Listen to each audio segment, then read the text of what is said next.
Et bonjour à tous, c'est Morgan Clotter, on se retrouve pour un nouveau jour, le jour 26 de ce RPG Day. Je suis toujours avec Eniros. Comment ça va Eniros? Ça va super, et toi, Morgane? Ça va toujours aussi bien, toujours agressé par les élargies comme toi. Aujourd'hui, le thème est un super écran de MJ. Est-ce que tu en as un? J'en ai plusieurs des super écrans de MJ. En fait, ça dépend de l'objectif de ton écran de MJ. Il y a des super écrans de MJ parce qu'ils sont très beaux. J'aime bien par exemple Téléphone Blue, on a parlé pour les illustrations, ils ont un écran qui est assez sympa. Et après, il y a des super écrans de MJ parce qu'ils sont très pratiques. Des fois, tu peux très bien prendre des écrans d'MJ qui sont pas adaptés au jeu, mais en fait, juste parce que t'as pas envie que tes joueurs voient tes notes, voient tout ce que tu es en train de faire derrière dans ta zone de préparation. Mais j'ai quand même une appréciation particulière pour les écrans d'MJ qui sont parfaits pour comprendre ce que tu fais. Par exemple, dans Hawkmoon, il y a beaucoup de livres avec beaucoup de pages, mais sur tes 3 4 pages là, de ton écran d'MJ, tu as toutes les infos clés pour ta partie.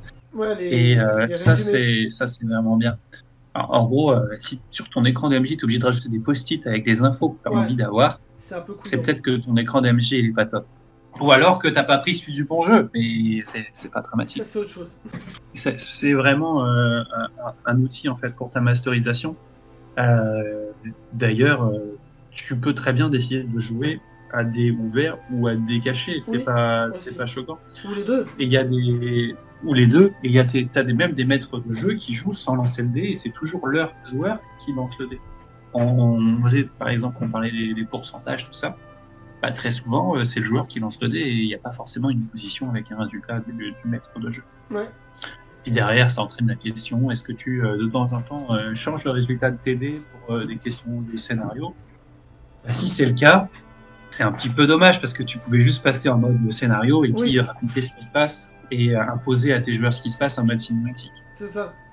Après, je sais que un truc qui fonctionne bien, on est un petit peu parti derrière l'écran de jeu pour le coup, mais on reste un peu dans le thème. Euh, Si tu as envie, ton scénario il se déclenche parce que ton joueur rate quelque chose, bah, fais-lui lancer plusieurs fois le dé. Oui.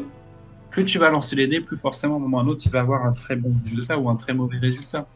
Et quand il y aura ce résultat, déclenche ton événement que tu avais prévu.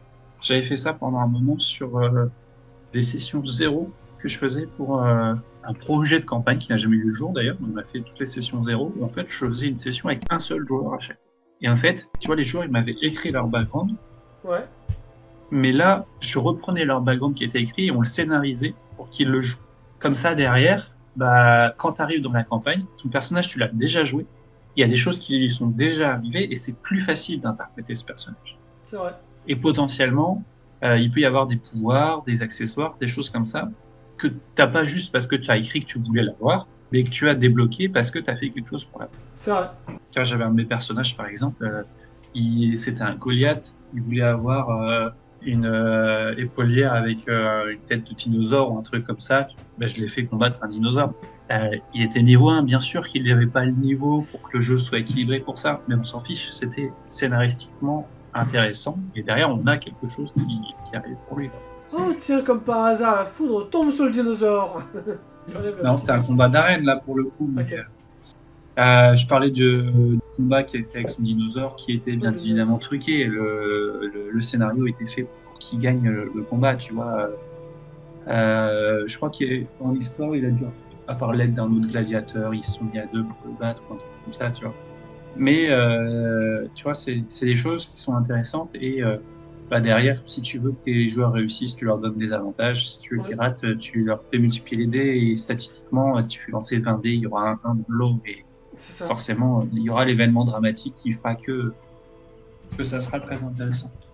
Et ce qui peut être super rigolo, c'est que parfois ces événements dramatiques seront bien plus marqués. Tu vois, par exemple, tu joues ton personnage il est parti parce que il y a sa sœur qui s'est fait enlever par des pirates. Bon, là, t'as ton attachement, mais maintenant tu joues le scénario où t'es ton personnage.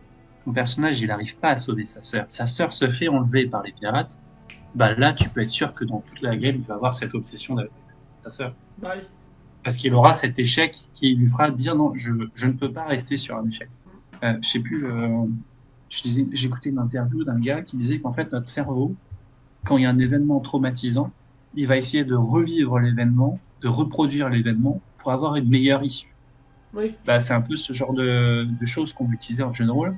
C'est-à-dire que, début de partie, il y a un événement traumatisant, vous êtes nul, vous n'arrivez pas à le réussir. Bah, en fin de partie, vous devriez avoir un événement traumatisant similaire, sauf que là, vous avez toutes les clés nécessaires pour passer le problème, pour réussir à faire quelque chose. tout à fait. Pour ma part, pour revenir un petit peu au sujet initial de l'écran du MJ, moi, j'utilise un écran du MJ tout bête, qui est totalement personnalisable, où je peux mettre les fiches que je veux, vu que je crée mon propre jeu de rôle en fait. Ça me permet par exemple de mettre tout simplement les fiches personnages, hein, que je t'avais envoyé d'ailleurs, Mhm. et de mettre toutes les infos que j'ai besoin pour tel ou tel scénario, tel ou tel. C'est totalement personnalisable, je mets des cartes aussi, voilà. Et Et ça, tu l'as trouvé où? C'est un truc que tu as acheté, que tu as fabriqué non, c'est un truc que j'ai acheté sur internet, je sais plus où exactement. Il est totalement personnalisable, voilà, sur des petites fiches là, voilà, que tu mets. Non, c'est top. Et ouais, C'est un bel objet. voilà, c'est un bel objet. J'ai d'autres écrans de MJ qui sont vraiment 100% esthétiques, mais celui-là je le trouve beaucoup plus pratique et en vrai c'est ce qu'on demande à un écran de MJ, je pense, de la praticité, même si celui-là il est quand même assez classe. Tout à fait. Après, encore une fois, ça dépend de l'objectif et du C'est ça. type de partie que tu joues. Moi, quand tu es en ligne, tu t'en fiches que ton écran MJ soit beau parce que personne ne voit. Parce que de toute façon t'as pas d'écran de MJ. L'écran en fait c'est Alors, l'écran qui est devant toi. en fait, pour le coup, quand je suis chez moi, j'ai mes deux écrans fixes. Et en fait, mon écran de MJ, il est posé au-dessus des écrans fixes. Ah ouais. Pour Hawkmoon, pas pour tous les jeux de rôle, mais en fait, comme Ah Hawkmoon, c'est oui, un pour système les... que je masterise pas depuis très longtemps Oui, d'accord, et oui. que je maîtrise pas forcément, ça m'aide d'avoir ça. Parce C'est qu'en vrai. fait, mine de rien, bah, tu as ton écran avec ton Roll20 qui est ouvert, Oui. tu as ton écran avec tes notes de ton scénario, et si Et tu veux devant, pas t'as les passer ton notes. temps à regarder les Ouais. chapitres, bah, c'est bien d'avoir un petit truc en plus. On a C'est vrai. toujours besoin d'un écran supplémentaire, C'est vrai. Le troisième écran. La vérité cachée. mais sûr.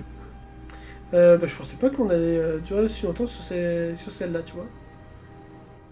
C'est quand on parle de sujets qui sont annexes au RPGED, C'est ça. on peut partir très loin. C'est ça.